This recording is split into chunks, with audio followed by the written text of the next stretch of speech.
2012 թվականին Հայաստանի մայրաքաղաքը ՅՈՒՆԵՍԿՕ-ի որոշմամբ կկրի գրքի համաշխարհային մայրաքաղաքի պատվաբեր կոչումը, ու չնայած դրան Երևանում գնալով պակասում են թե գիրք գնողները, թե գրախանութները։ Մի քանի ամիս առաջ կողպվեցին Աբովյան փողոցում գտնվող փոքրիկ գրախանութի դռները։ Երևանում եւս մեկ գրախանութ պակասեց։ Մենք ունենք երկու խանութ, մեկը փակել ենք, որովհետեւ արդեն գրքերի վաճառքը այդպես չի, ինչպես առաջ էր։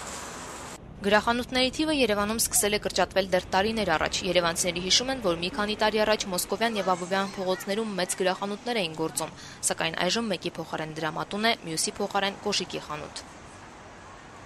Ինչ որտեղ արդեն այդ թվային տեխնոլոգիաները տպագրած թղթի վրա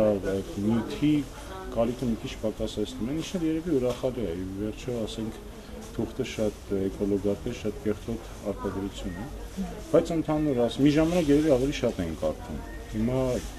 հատուկ այսօր ուշադրություն եմ դարձրել, ասենք մետրոյում քանի հոգի էր թե կարդում եք, հիմա չնկատեցի։ Հայ դասականների գրքերը ձեռք բերելու համար պետք է գնալ կամ վերնիսաժ, կամ դրանք փնտրել կենտրոնական գետնանցումներում։ Վրամն արդեն 5 տարի է Աբովյան փողոցում գտնվող գետնանցումում գիրք է վաճառում, ասում է, շատերն են վաճառում իրենց գրադարանները։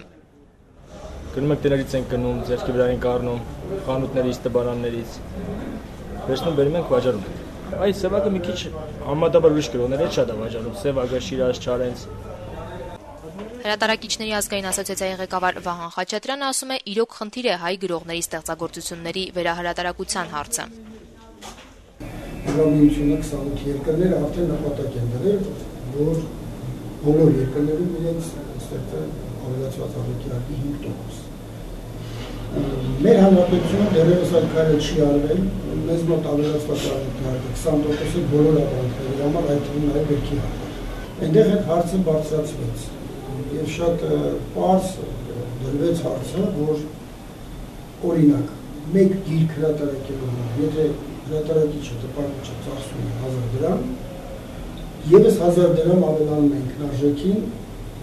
կենսաթոշակային հատկացումների համար պատճառով եկամտահարկի, պատճառով շահութահարկի, ավելացված արժեքի եւ գրախանութում ավելացրած արժեքի, այսինքն առևտրային զերծի պատճառով։ Հետևանքն այն է, որ այդ գրքերը թանկանում են կրկնակի աստորեն եւ ժողովրդի համար դժվարանում է ձեռք բերել այն գիրքը, որը կարելի է կիսով չափ։ Ես գնում ունենք ոչ միայն պոտենցիալ եւ այդ պոտենցիալը շատ զոհեր է եւ զարմանալի է, որ այդ պոտենցիալը աղջիկների մեջ է։ Այստեղ եթե հիմա հետո ժամանակ ունենք նայելու մեծ մասը, օժտվածների մեծ մասը,